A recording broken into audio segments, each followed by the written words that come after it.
Good afternoon. I am a Brazilian diplomat. I have been working for 19 years in the Ministry of Foreign Affairs, and I have had several duties in South America, in Colombia, Bolivia, and between 2012 and the end of 2015, I've been working in the permanent mission in Geneva, following some of the global health topics, negotiations that we have not only with the WHO, but also with other entities, for example, UNITAI, UNOSIDA, and other organizations that are based in Geneva. Today we are going to speak to health in the agenda of foreign affairs. Before everything, I would like to thank very warmly the invitation that I have received from the ISACs. I am very pleased to accept it, and I believe it is an opportunity, very interesting opportunity to share the vision and the experiences I've had. Thanks to Luana, thanks to Beatriz, the organizers of this course.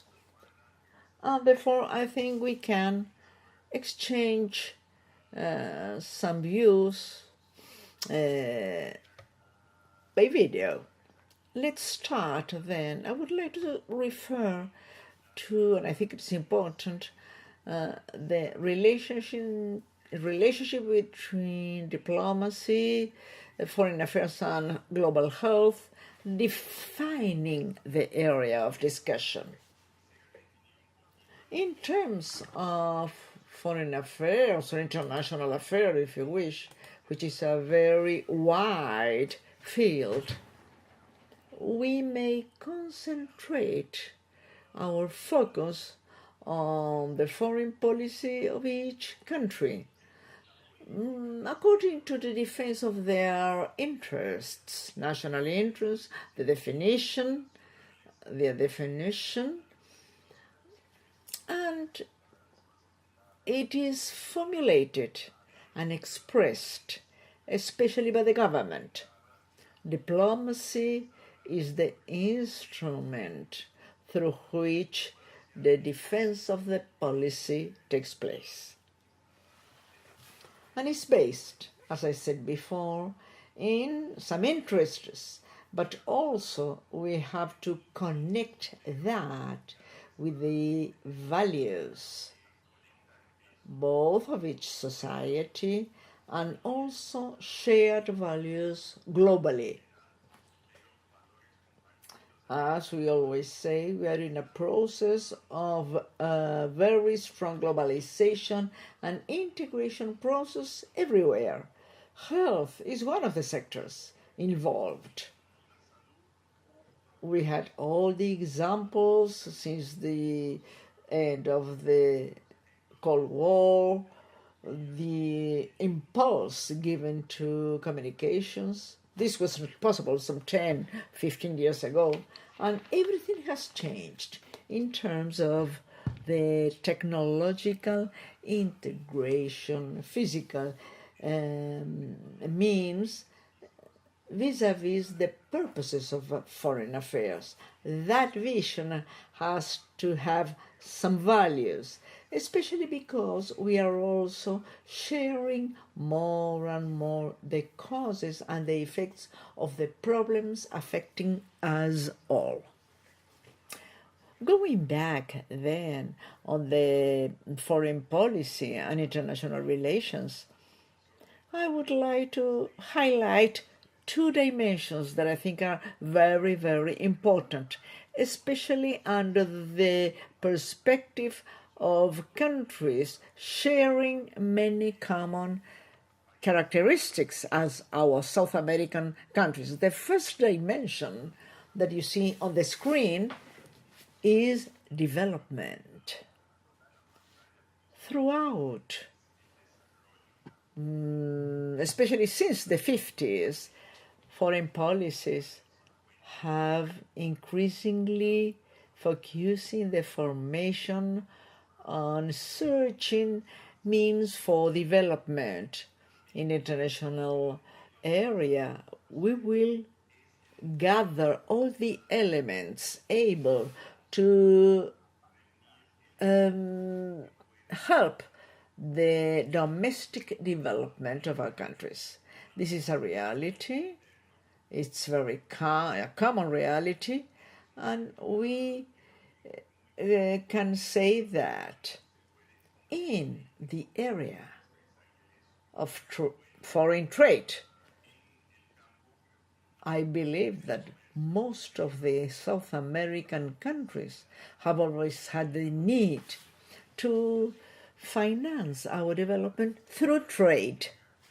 This is practically a permanent need of ours in order to have more exports than imports. In that sense, foreign policy, but that many of us, if not all of us, have fought to have some type of order, more egalitarian order in terms of trade. For example, against protectionist measures on opening the markets. I am giving this example of trade because historically this has been the economic surge, which is one of the main factors for the structuring of our offices of foreign affairs in terms of economic diplomacy. The presence in the forums, WTO, for example, in regional integration, the mechanisms of regional integration in the area of trade, for investment, economy, the Andean Community of Nations, Mercosur, those have been some groups that had the idea to share common elements, but above all, the idea of producing trade exchange levels, growing trade exchange level. If you see all the organizations, we will always see an economy department or promotional trade department, and we have one or two vice ministers that are in charge of those areas. And in fact, in the speeches of presidents, ministers of foreign affairs, throughout the years, the economic topic has always been central in the debate of international relations and foreign policy. The second dimension that I would like to highlight is the autonomy, the search of a certain level of, I would say autonomy instead of independences, the ability of a country having certain elements allowing the country to have some positions in a sovereign manner. It is not historical sovereignty I'm referring to, isolation and the absence of commitment, but autonomy is the maneuver space, the ability to decide without foreign influences that might create a process of limitation of independences in the domestic debate. Autonomy is a value that all the diplomats have in their negotiations, always trying to make their countries to decide or to make decisions. I am not referring to absolute sovereignty or the absence of commitment. When we are, for example, in the WTO or other multilateral forums, what we are doing there is basically assigning some part of our sovereignty in a very autonomous manner, without pressures, as all the countries do, in order to organize the solution of common problems. There are certain values, as I said at the beginning, in multilateral topics, in the search of solutions to common problems, globalization problems that we see at present, but also there is interest in gaining together the collective one. This is the spirit, the purpose of United Nations, for example, in order to secure peace and international security, in order to promote a new stage of development for the humanity after the two world wars. Development and autonomy are central elements of the mentality of the diplomat. And I believe that it is important many times that outside the area of diplomacy, we have to take into consideration other elements, of course, to take into consideration these two dimensions that are paradigms that seek to develop a more complete vision of foreign affairs in each country worldwide. To complete this idea, we see on the screen two references. The first of them is in the bibliography that we have shared. Ambassador Santiago Alcázar is a Brazilian diplomat that has been working in Geneva,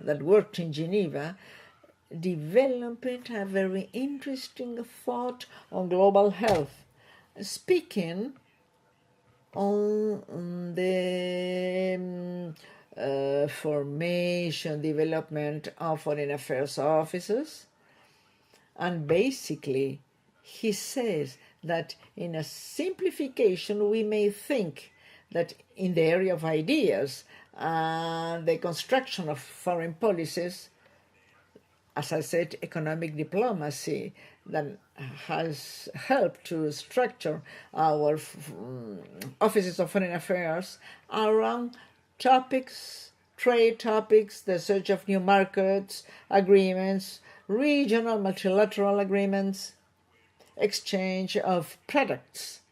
And after the end of the World War, especially in the 90s, to date, what we see that is growing is a social agenda. If we compare to the traditional economic agenda. In fact, the idea that we have always had in the academy, development was first seen as economic development, focusing the question of growth.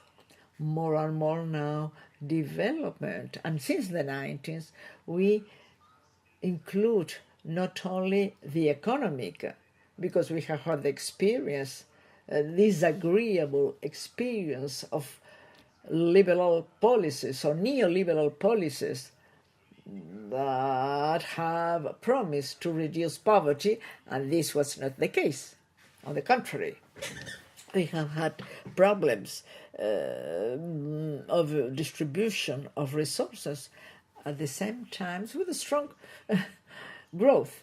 Economic growth in itself is not enough to create a response to what the societies demand. Since the 90s then, what we see is in the multilateral area, in the United Nations, of several conferences that expand and concretize the notion of development beyond the economic aspect.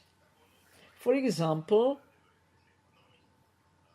the 1992 conference on development and the environment, Rio 92 as we call it, where the environmental and climate question were in the center of the concerns of development, and especially the beginning of the idea of concrete commitments. In 92, we had that conference in Rio, and since then, in 95, there was a conference of social development in Copenhagen. We also had conferences on rights in Vienna in 93, and a series of other events and a growth of international commitments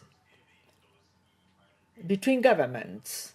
So we may end up now, in 2015, the new development agenda, the goals of sustainable development, which are the vision that development is not only economic development, but also social and environmental. That growth, the expansion of the idea of development, we may include now the fight for health, egalitarian health, health allowing people to fully develop their potential as human beings, as citizens, especially human beings, the question of access. As we see in WHO Constitution, health as a right, as a complete right in the complete mental and physical well-being. The idea of completeness, the idea of integral health is to some extent an element which is connected. Very clearly, we see the constitution of WHO in the 40s. The WHO was founded in 46, starting to work in 48, but obviously the idea was a previous one. But currently, in terms of the current debate, this was reinforced by the movement of the idea of rights. Now we see the next slide. I would like now to speak, seeing what we have already discussed about foreign policy, what is going inside the head of diplomats and foreign affairs officers, the search for development, the evolution of developments, the question of autonomy, and the limits in the economic vis-a-vis the globalization problems and the solutions that might appear. Common solutions and an assignment, we may say.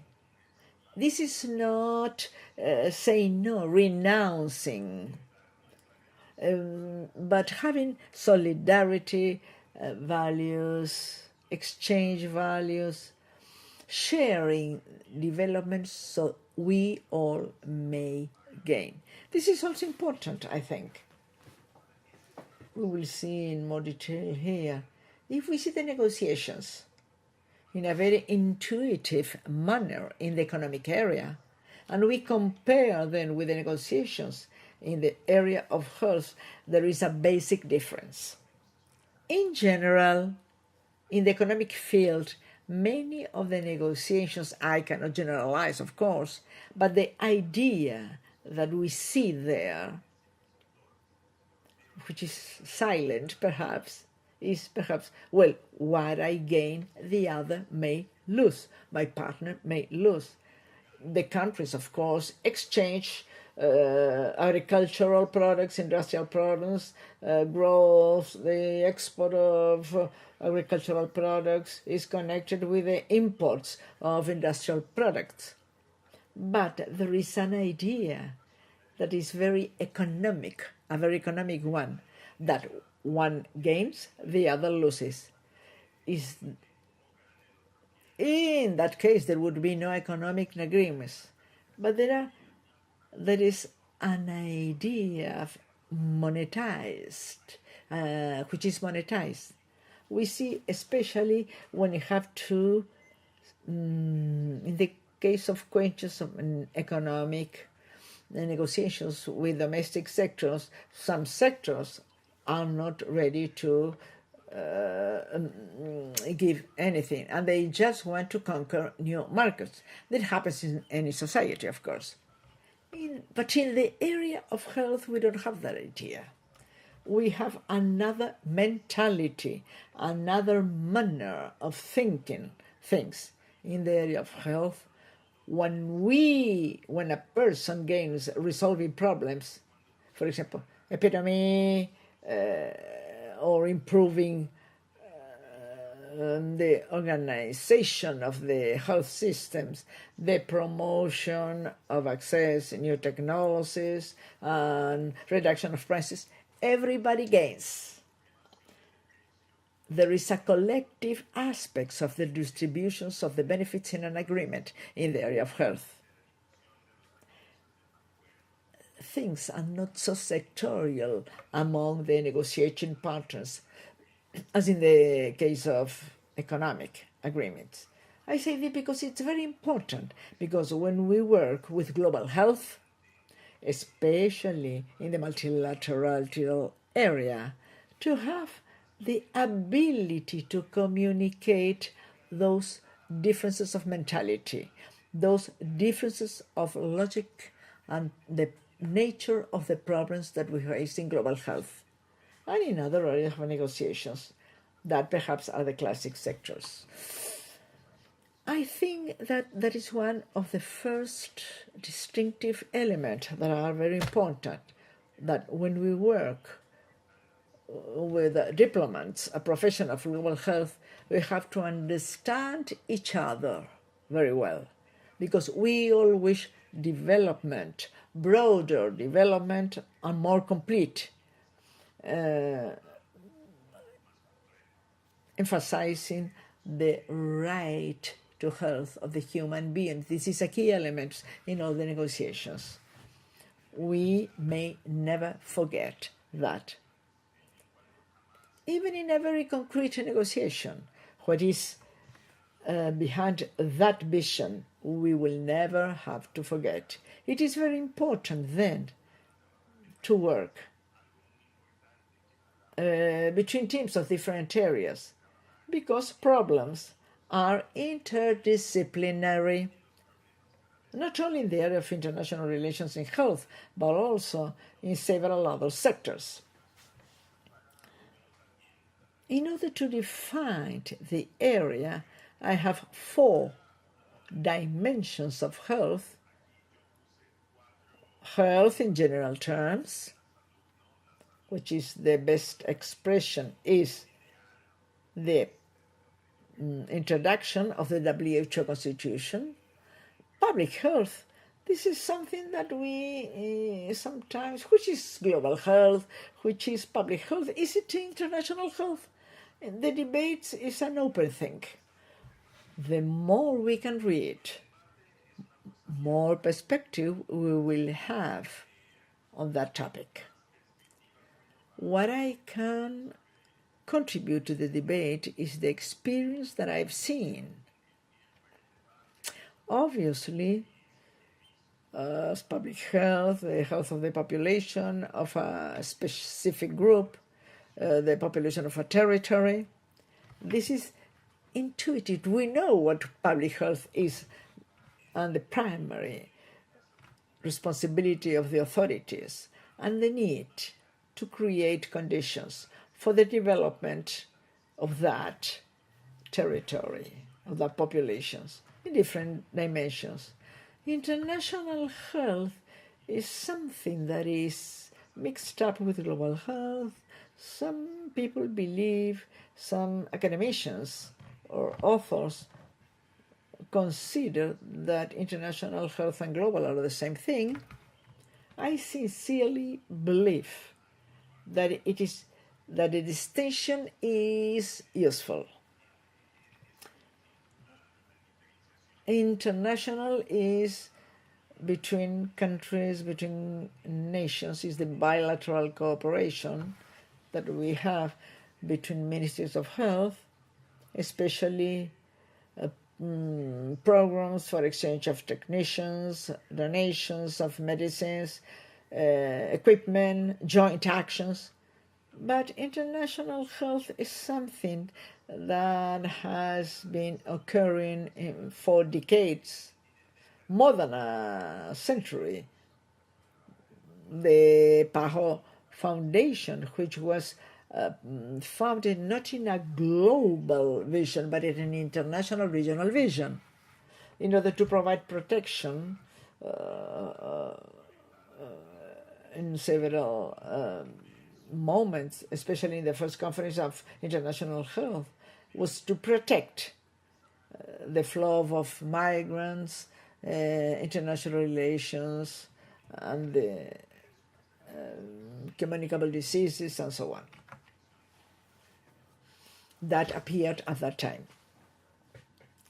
That caused some rupture in the flows, in the trade and the movement of people. I believe that global health, yes, it is a more advanced stage that includes the others. Global health is a health of populations and makes sense when many academicians and researchers say is the population of the world.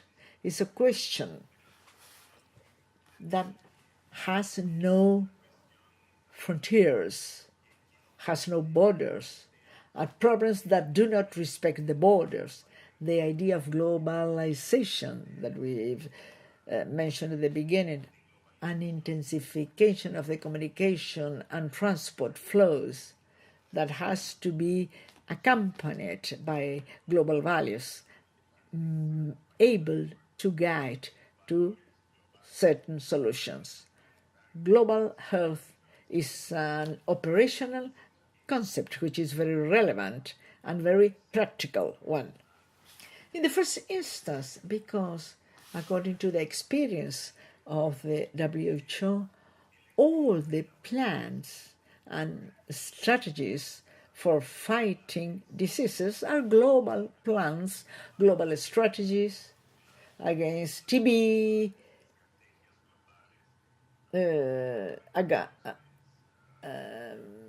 AIDS, malaria.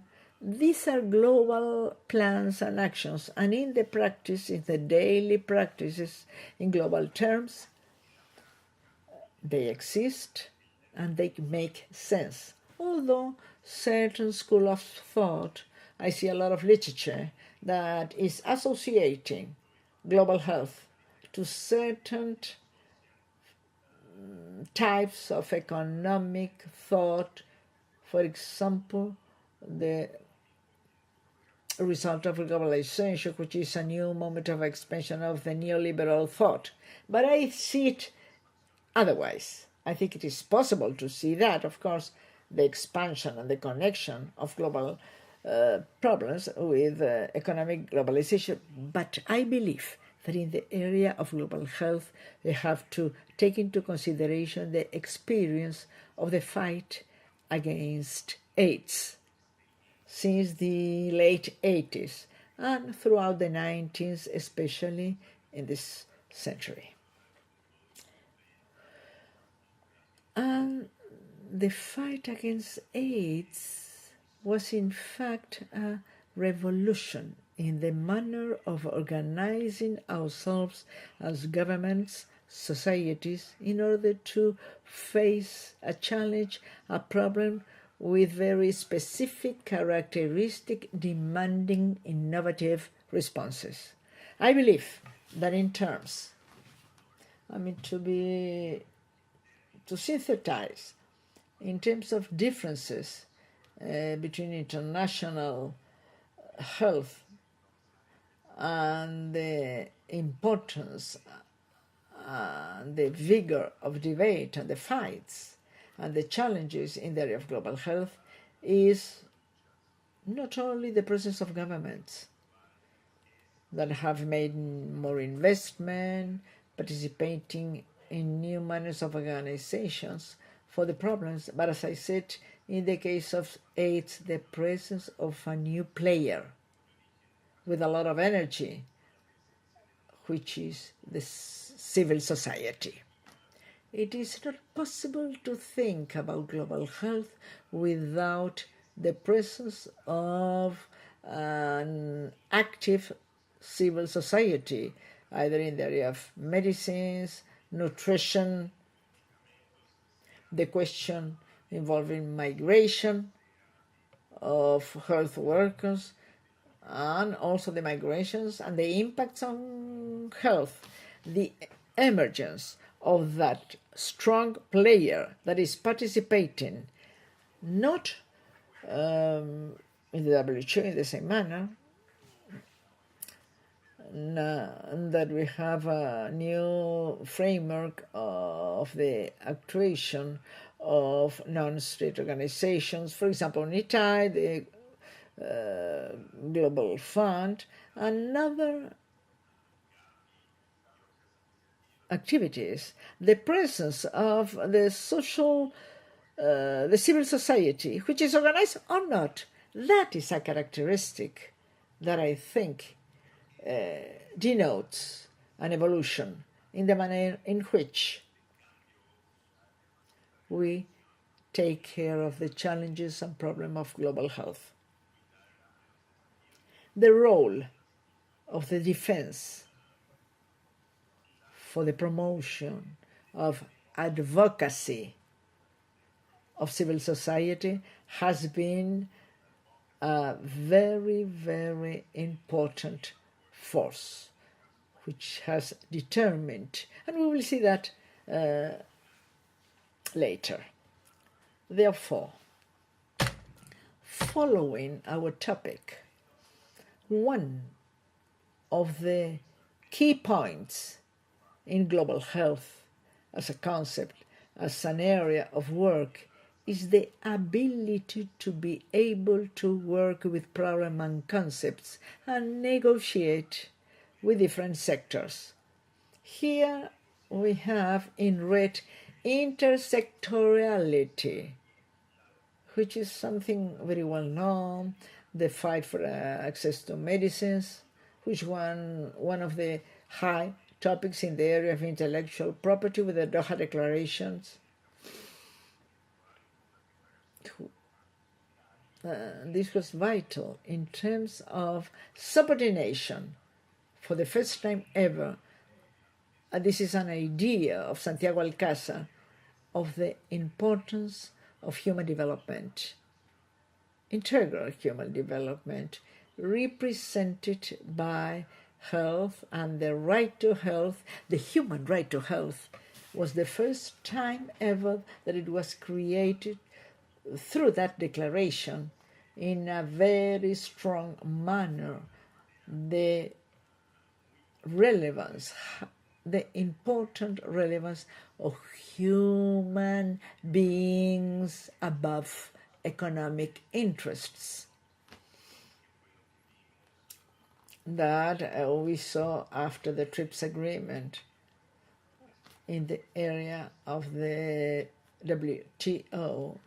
The developing countries felt limitations, a very strong limitation of their autonomies, in order to retake a concept of the diplomatic field, which was a very important topic for us all. In terms of intersectoriality, we have the classic relationship between health and trade, intellectual property, the question of human health, of human rights, and taking up again the question of civil society there would be no defense, effective defense of the human rights in the area of health without them, without civil society. I think that no government, even being in very favorable circumstances, could have achieved any agreement, for example, the Doha Declaration or in other forums, without the pressure, the presence, the pressure and the defense of that key point that civil society organizations make on the right to health and human rights, of course. At different levels, the human rights in an integral vision. I also have in our list climate, which is an area which more and more we are having development, and there we have an avenue of work more and more intense in order to create synergies in the defense of climate or against climate change and the right to health. This is an intuitive and clear connection, but we also have there an opportunity, which is very interesting, to make good use of technological innovation, which is another topic that is important both to climate and to health. And funding mechanisms. The international architecture of the climate topics have a series of mechanisms for funding, mechanisms for technological changes.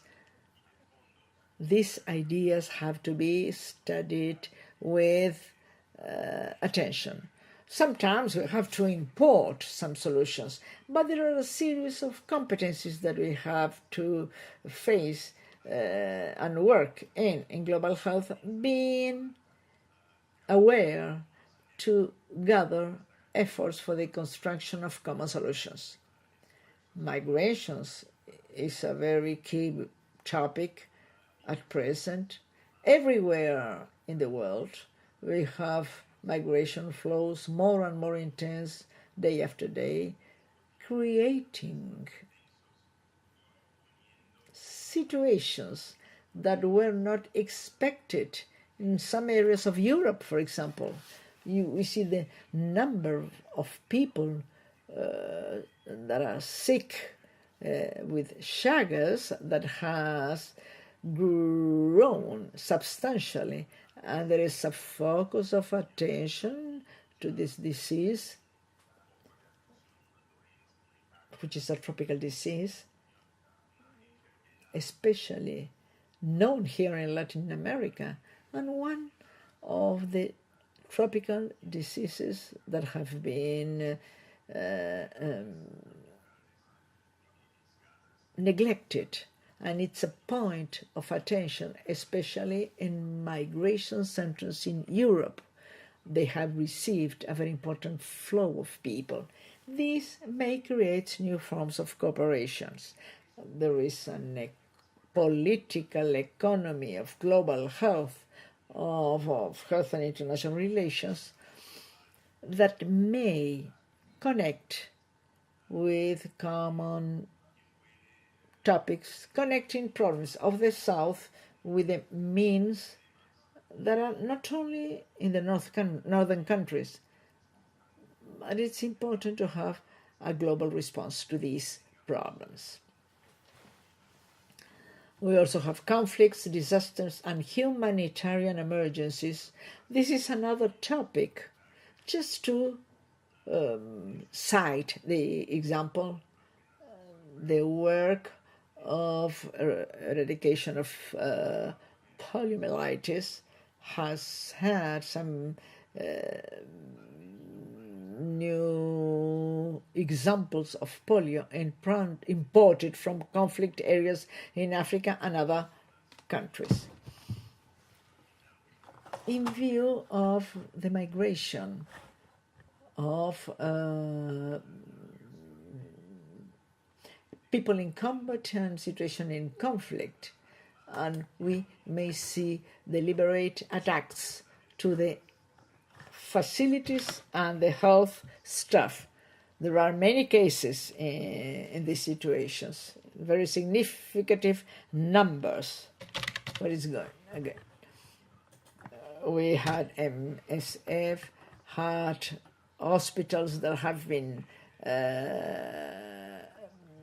destroyed, bombarded.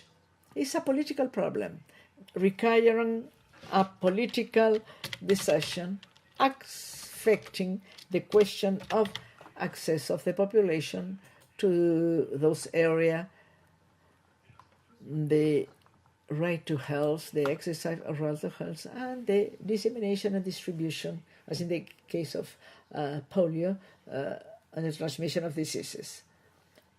Security is the next topic. The idea of health as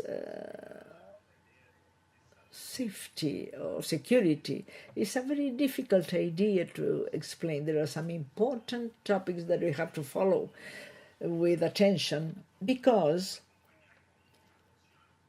there are different schools and perspectives in this area. Let's begin with the basic one, which is the idea of safety in health, as we have food safety. Food safety at a certain level of foods or products of elements to sustain a vital need of the population. Own agriculture, certain structuring elements, and a response to the basic needs and primary needs. Similarly, in the area of health, we have to have safety in order to produce some medicines, having the guarantee that they will not be interrupted, that we will always have schools to train our staff and infrastructure. These are elements that provide an ability, a capacity to operate the health services.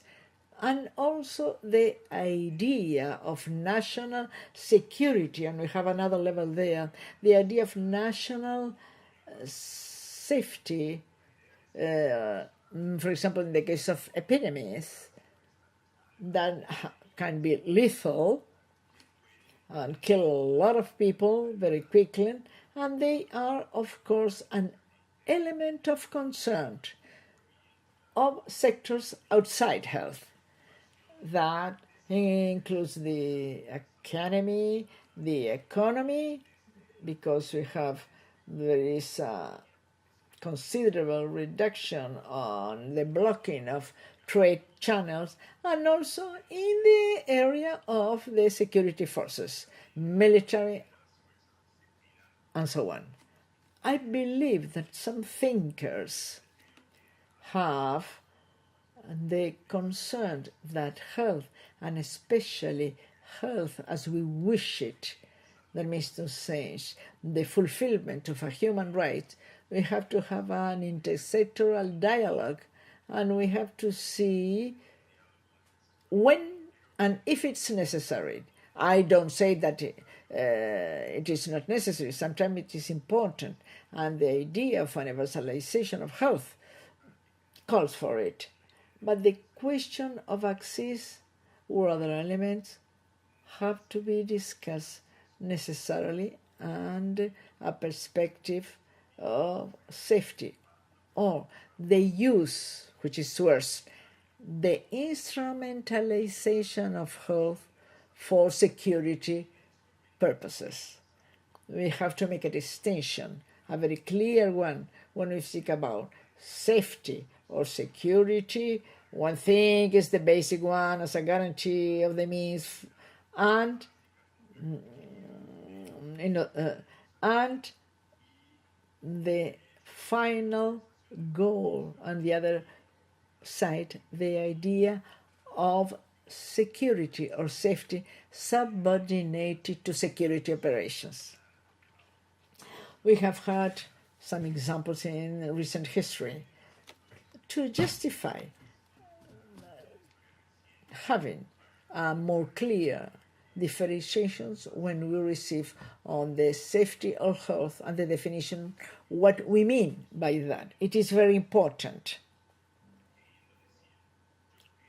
for ourselves in South America to speak about that in order to make the differences, and more importantly, not having all the things in the same place. It's important to see, for example, in the case of epidemics, we have to have a preparation, international health regulations,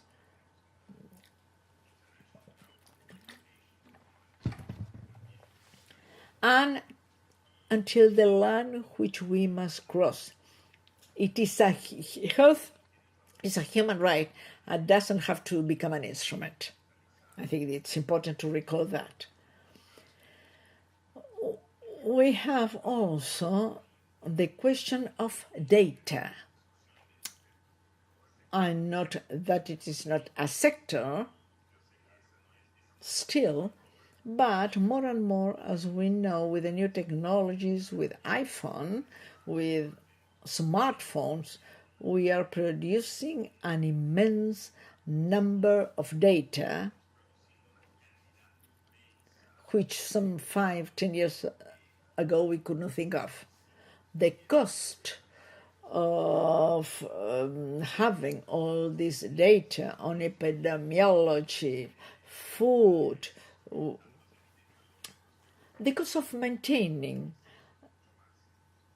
unfragmented, for example, today in many drugstores we have to identify in order to, with a taxpayer roll number, we have to identify ourselves in order to buy some medicines and to accumulate all the data. This might create, and this is just my humble opinion and personal opinion, creating problems, because on one side, these data are raw material for the construction of new solutions. On the other hand, the non-protection of those data may be used, for example, to restrict the access to health, especially in the relationship with private entities. So it is possible that we may have the information and know about the food habits of certain groups or persons, and especially in the sale of health services to individualize and limit the access when public access is not possible through those information. I think of this data. I think this is a work to be done if we see many of the instruments of agreements and others, plans in the area of health. There are many provisions for sharing data. This is important for the progress of science, but we have to have the conscience that they can be used not only for progress, but also for individualization of risks, not always with the idea of development of solutions. So all these sectors and all these examples are areas in which we have a direct impact related to health, but where the solution are concretizing in other areas. And these solutions are almost always political solutions that require the staff that sometimes doesn't work in the area of health. The area of health has excellent negotiators, but sometimes it is not possible to have them at hand in a precise moment. So it is important to have and to develop our working method. Our next example, PowerPoint, I have the case of Brazil.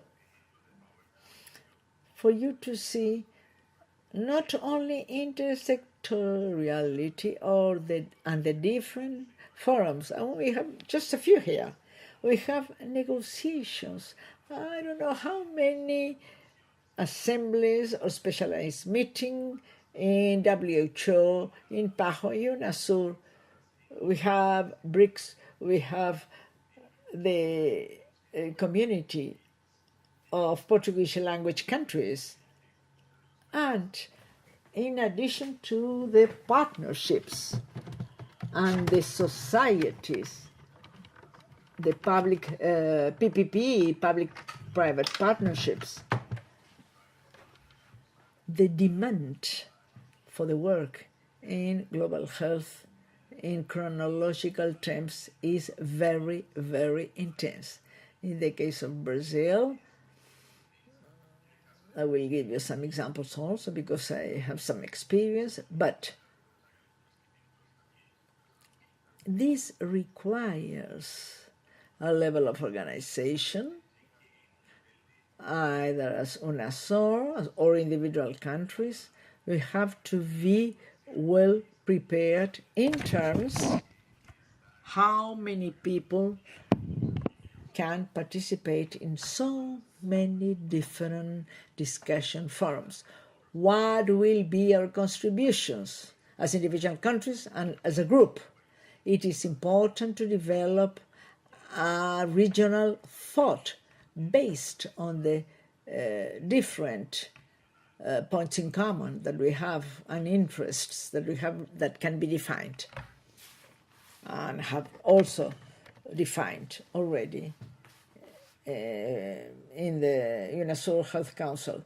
That plurality of topics and sectors and the different forums for discussion of health create something which is very complex to manage, especially in one only sector. Even if we have money, either the Ministry of Foreign Affairs or the Ministry of Health or other sectors, agriculture, we also have South America, we produce a lot. Our agricultural is very good, but this is a challenge, especially what we can contribute and what we can negotiate in terms of progress for our common objectives. And secondly, I have the question of governance. Governance as a neologist. Governance is a topic. It's an essential topic. How we organize that group of forums and sectors with which we have to discuss all the time. There is no a single solution or a single model for this. The behavior is case by case. And the operational aspect is provided by the conditions of the moment and the place. But this doesn't mean that there is not a preparation work. It has to take place, and I want to share with you in the next pages in my PowerPoint. Now, here we have governance in two areas: governance of health and governance for health. The first time that I saw that, I saw this is redundant, this is too much. without a concrete translation, but I think that it makes sense. When we see working both in Geneva, where I was, or in Washington, in the PAHO, we have the question of how to organize ourselves at different levels in order to avoid duplication of discussions. What is discussed in PAHO has to be complementary, and here the two concepts, synergy and complementarity. What we discuss at PAHO has to be an element to reinforce the process of negotiation that we have in Geneva with all the 193 members of WHO. And similarly, to have synergies and complementarity at the different law forums and spaces, especially UNASUR, Mercosur, BRICS. Each country has different plans and dimensions of expression of its work in health. Synergy and complementarity are essential elements in order to avoid duplication or replication of efforts and to create a coherent mass of discussions in terms of health and global health. This would be governance of health in the interior of health. This is not difficult, but in practice it is. There is a very complicated schedule, the dates and the presence of diplomats and our technicians in different parts of the world. There is a question of budget that cannot be ignored. And above all, we have the responsibility to avoid, and this is another topic which I think it's important, to avoid fragmentation of what we are negotiating here and what many times are negotiating in a forum, or that one doesn't know what the other, one hand doesn't know what the other hand is doing. It seems to be that this shouldn't be like that. But when we have multiple negotiations at the same time, we have to be careful to avoid this type of things. And there must be a point of convergence for the articulation of different negotiations. And this is in the international offices of ministries of health, together with the structures of the ministries of foreign affairs. I will refer to that later. Governance of health, what we do with the different plans and forums, is very, very important for coherence, not spending money and time in situations that we have to repeat. So we have to have some complementarity. This is a problem, a very current problem. We have no country has found a solution.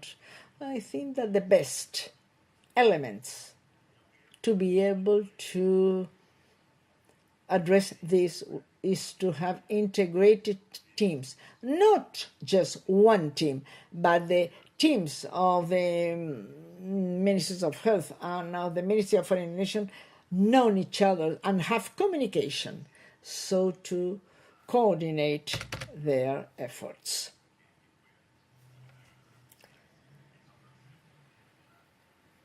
Even on governance, we have the second dimension, which is governance for health. The governance for health is what we call the governance and the coordinations between the health sector and the other sectors. For example, trade, intellectual property, migrations, political questions, and everything else. In fact, this is governance for health. In the formulation of the policies of other sectors, we have to have the orientation to health. This sounds very good, but in practice, again, is very complicated because the head, the mentality of how to think and practice the defense of interests individually of the countries, how we see the question of solution of collective problems is different from sector to sector. For example, from the cluster of economic topics, as the ambassador said, Alcázar said, and the social topics. There are some parameters that are different, but that question of governance for health is the field of contrast of the different mentalities. But we, as diplomats, as specialists in health and global health, we all share the idea and the purpose of having a vision and results for the public. So even if we come from different sectors, and for example, my relation with health has been always wonderful. I have been very motivated as a topic of interest, and I'm passionate for this topic because everything that we hear about development can be concretized in a very visible manner, saving human lives, improving and extending the quality of life of population. This is absolutely fantastic what we can do in the area of health. And I don't think it conflicts as very naturally the larger we are as a society, more plural visions and social interests we have, but with dialogue, with coordination, and with some patience, of course, that we all have to have, I think that we can always achieve progress, and governance for health is an essential topic. So we have to have health in the definition of commercial policies, in the definition of urban policies. We have a little of the question of social determinants of health, which are a flag which is very important. There are different perspectives to understand them, but there is accumulated significant work on the economic, social determinants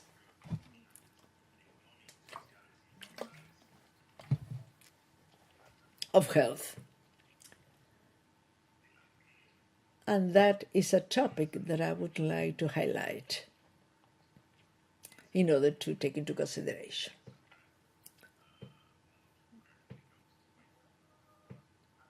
Here we have in yellow 3 important topics that I think are essential for our work between diplomats and experts in the area of health: knowledge and communication.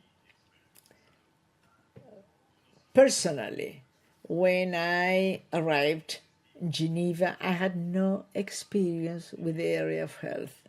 I recall that after a first meeting on the group of global health and foreign policy, a group of 7 countries that share the purpose of promoting the inclusion of health in foreign policy and joint work, I recall that the minister of the permanent mission from India, we were having lunch, and we were newcomers, starting to know everything, and she told me, and she said that, look, the first year you will work with global health, and you will see that we continue to be lost because there are many acronyms, many new concepts. At the end of the second year, you start to find yourself, and in the third year, when the time comes when you have to return, now we are more operational. That is the classic idea of the curve of learning. The more time, the more we know, more experienced, but it is true and it's very concrete. When we are in the middle of discussion of global health, things seem easier, but many times, and this is a question of how the professional of health may communicate very clearly and objectively and in simple words, complex topics of global health and intersectoriality, all the technical content and very deep content. The questions sometimes involving tropical neglected diseases is something that we can more or less quickly understand. But there are so many implications. How to translate this when we are speaking with finance ministers or when we're discussing urban planning? It is very important to have the knowledge and the communications, to be able to transmit knowledge, to communicate it in a very intelligent manner to non-experts, even if we have, and again, for example, in Brazil, we have a permanent mission with teams and people that are appointed for the area of health, but it takes time. And as we have to be always be training the teams. They have a critical mass,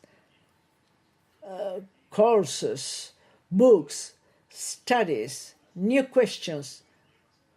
It is an institute as the ISACS is fundamental for consolidating our own thought, our South American, Latin American view of the global South, with the experience of the problems and solutions that we have created throughout the years on global health, courses, books, studies. I have had a look on the internet on the number of global health master PhDs. There are not so many. There are just a few in South America. This is something we don't have, obviously, a question of following the model of other areas, but it is important to have more and more not only concentrated in certain excellent centers that we luckily have, but expand intersectoriality, expand the thought of global health. For example, I have a degree in administration. So one of the optional disciplines in law or in economy, speaking about epidemiology or health as the people understands it, as the absence of disease, that wouldn't be so attractive as, for example, global health. Global health is a political question. It's a question of rights. It's a question of economy, technology. It's a question that creates movement. It's fascinating. And that attracts people to global health. We have the ability to have some representatives, some spokespersons, if we know how to discuss it, the different topics. We have organizations and problems with transversality. Think as the other, integration of teams. There is a problem when topics cross or are transversal. There are a lot of chiefs for just a few Indians. Sometimes it is not possible to have a clear definition of the object. The object pertains to both. Global health, we have diplomacy acting to have a general view in sometimes very technical problems in the area of health. The solution, there is not an ideal model, as I said, but integration of the teams throughout time, throughout the context, is important. We need to work not as a bureaucracy, not just with written reports. Yes, we have to prepare written reports, but we have to call each other on the internet. Ministries of Foreign Relations and the Ministries of Health have to have communication channels. We have to communicate frequently. This is a key for creating thought in convergence topics. Regrettably, in many places, what we see is that transversality generates bureaucratic competitions. A sector wants to take the topic completely, and the other does the same, and they deny information to each other. This is a problem of the organizations, and we have to cure it with commitment, with a push for finding solutions. Integration of teams, as I said. Now, action, finally. Negotiation, concrete progress, ideal versus possible.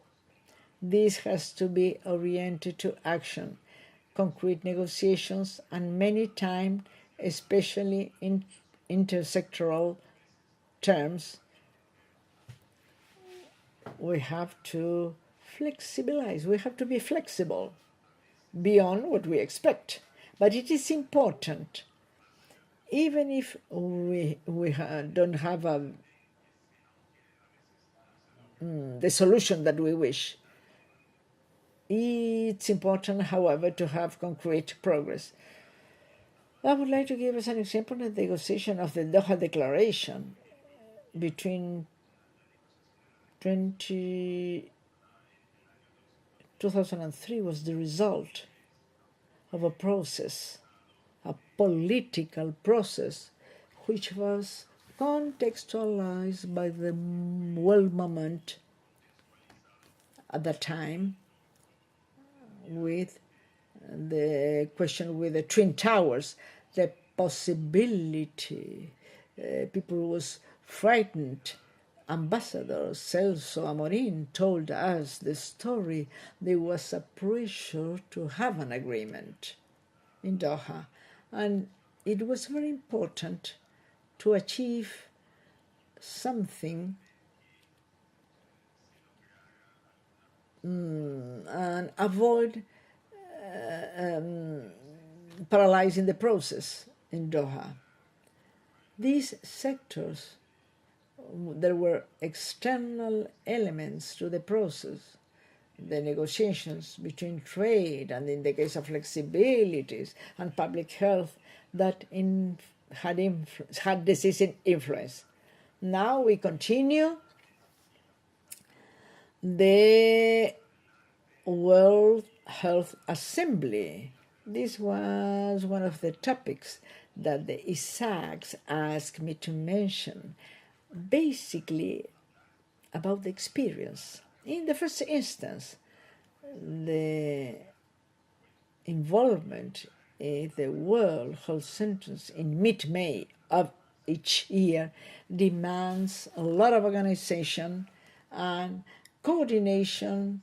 Daily coordination between the Ministry of Foreign Affairs and the Ministry of Health is essential. We have a very large number of documents, and these documents, in general, when I saw them last time, there were 70, 90 documents, theme documents, specific health documents, also questions involving management, the financial, WHO, and to process those thousands of pages is difficult. So we have to have priorities and to prioritize and exchange a permanent exchange of views between the Ministry of Foreign Affairs and the Ministry of Health, either by email or telephone calls, conference calls. These are key instruments. During the assembly, we have a simultaneity of meetings that requires the delegations with a certain number of people. Obviously, we continue with the idea of priorities, but it's important to have at least one person in the committee of one or more, yeah? So we have to go out for lunch or any other meeting. So the position of the country is not vacant, and to follow the discussions.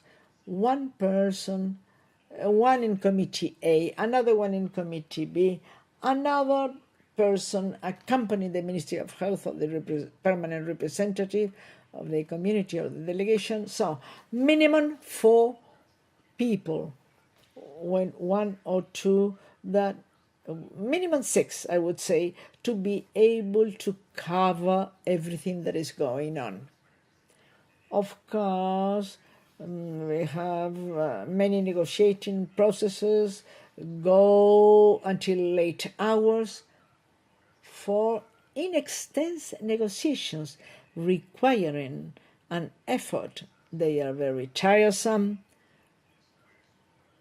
without mentioning the invitations for a delegation to visit this or to preside over certain committees, informal groups, or provide solutions to some case of discussions between certain countries when there are very topics that have discussions, in order to understand, because many times the plurality of visions is very large. The third item is the duration of negotiation processes.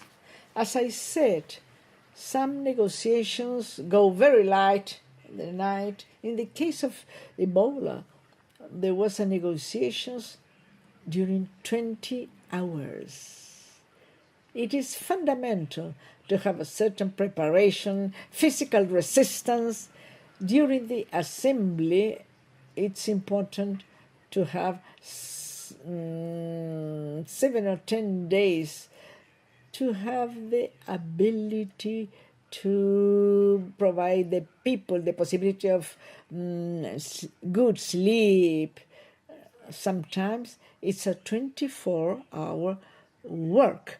So the creation of focal points and coordination as UNASUR is fundamental. Sometimes a country delegation cannot be present in different places, but if we are more integrated, if we are there working and exchanging visions, many times we can help each other. And as many times we are in different negotiation processes. I also have the preparation that ideally should be all day long, all year long, in a permanent manner, an exchange between the ministries of Foreign Affairs and Health. I say that because ideally we have to be in contact and working together and thinking together that both ministers can feel and act as just one team. That is the idea, to be in contact. We are in close contact. The experiences of the assembly, the World Health Assembly, are very strong. Sometimes we go very late at night. At 9 you have to be again negotiation. So because there are very important alliances and partnerships there. That depends on the quality of communication and experiences, and also, very importantly, the impulse and political support. Finally, I have two topics: speed and analytical ability. There are a number of documents, and many, let's say 70 documents, generally more, official documents of the World Health Assembly. Many of them are published only 1 week before the assembly, 1 week in advance of the assembly. It is many times impossible to read everything, but a certain coordination and analytical ability to process what is important, to prioritize, is fundamental. And we have to have the formalities that are needed, but we cannot get lost in the bureaucracy. It is important to record. Communication at different levels is important, but we have to live in the 21st century and work with the velocity and speed that the 21st century requires, to be quick, analytical, straight to the point. This is essential. We take a lot of time communicating the problems. When the response comes, or when there are doubts how to respond to a problem, sometimes it is too late, and things may be decided without ourselves. This is the great risk that we have to be attentive. Finally, clarity and autonomy to negotiate. The more exchange of ideas and joint work, it will be easier for us throughout the discussion, especially when negotiations of certain areas in the assembly go to informal groups or specific groups until very late at night. We cannot have doubts.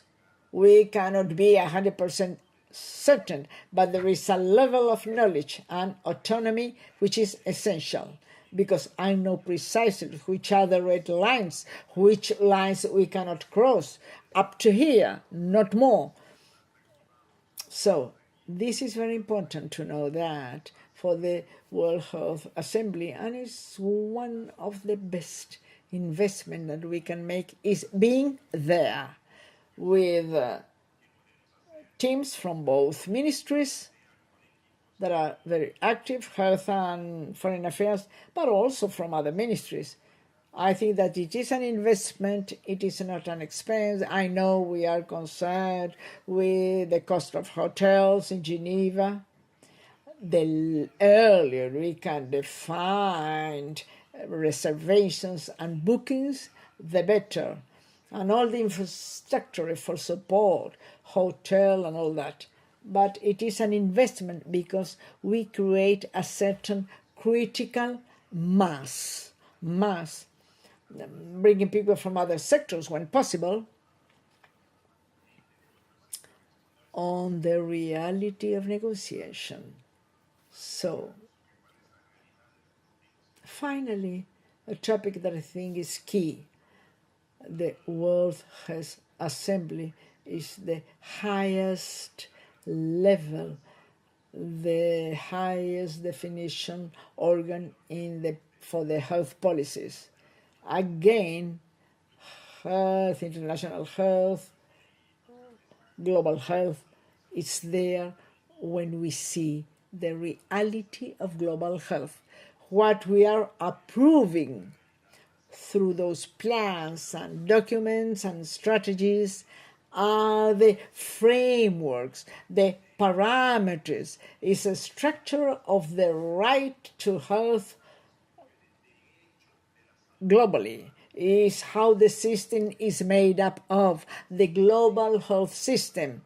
There at the WHO and at the Assembly, we defined and we agree the instruments for all.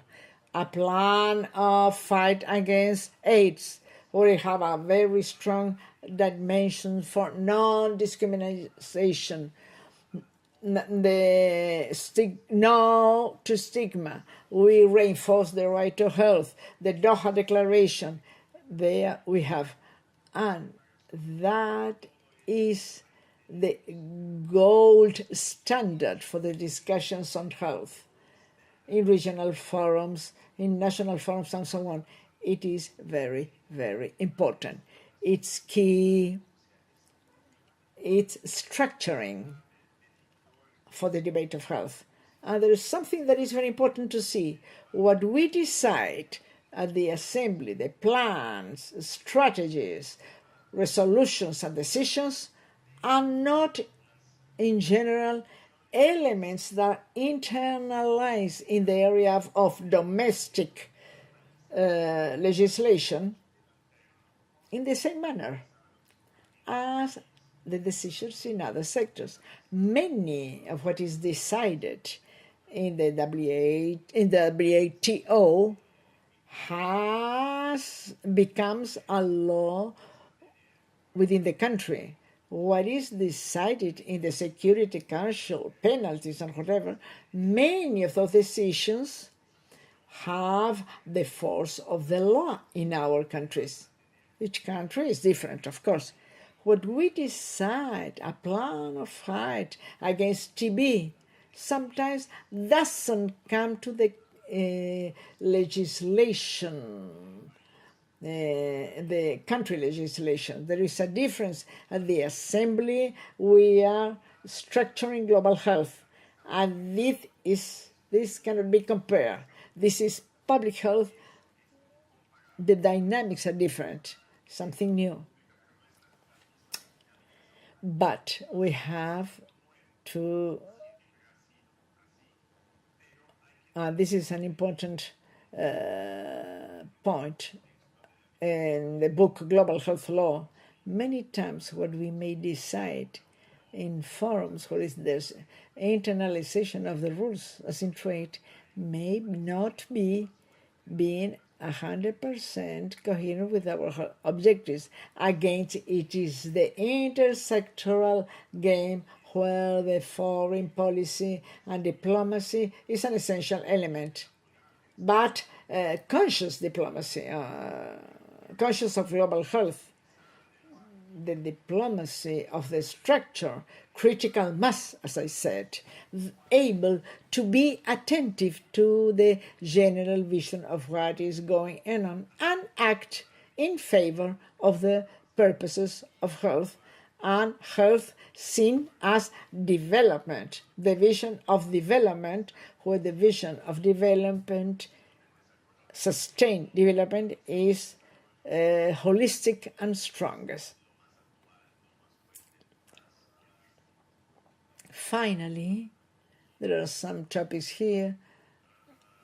Interministerial articulations, the priority at high level.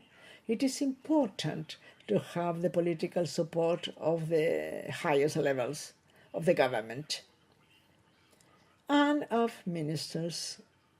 It is important also to promote and advocate with other ministries, especially agriculture, in terms of food. Finance also is important, because as developing countries we always have limitations in our capacity of funding the initiatives. Production of solutions. Sometimes it may not be possible to achieve the ideal solution. We have to always progress. That is why I had all the examples and the question of data, the use of data, which is a new work field in order to work in accordance, especially regarding the impacts on health. And finally, let's refer to the offices of international relations. These are the convergence and focal points and the thinking centers of the question of global health and how to act and structure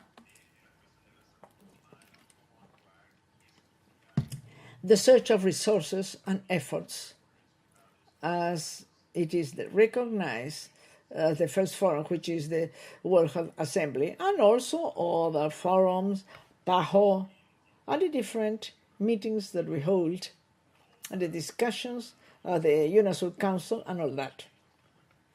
I think it is important to have, first, the domestic negotiation process. Who can best explain health? And of course, these are the international offices. And it's important to have multidisciplinary teams. In the example of Brazil, again, historically, we have had many diplomats in the body of as international advisors of the Ministry of Health. It is very important to have a diplomat, something from finance also, to facilitate contact, being able to be the attorney, the devil's attorney, to see what are the possible criticisms or limitations of other sectors. As we think, multi-sectoral teams are key. Not only diplomats speaking among ourselves, creating ideas of health without speaking to the health sectors. Similarly, the area of health cannot speak only among them. Even if we have genius in that area, we have to talk with the other ministries, creating synergies. The direct contact, non-bureaucratic contact between Geneva and Washington especially, and again the dissemination of information, UNASUR, other forums, avoiding fragmentations. Speaking about international relations offices, I think a key point is that these offices, we have them in many ministries of health. It's a sector of a special agent. Here we have a diplomat or two diplomats and a body of people, and it's part of the structure. But the question is how many agents or persons and which sectors do we have in the Ministry of Foreign Affairs or other ministries of finance that understand the topic of health.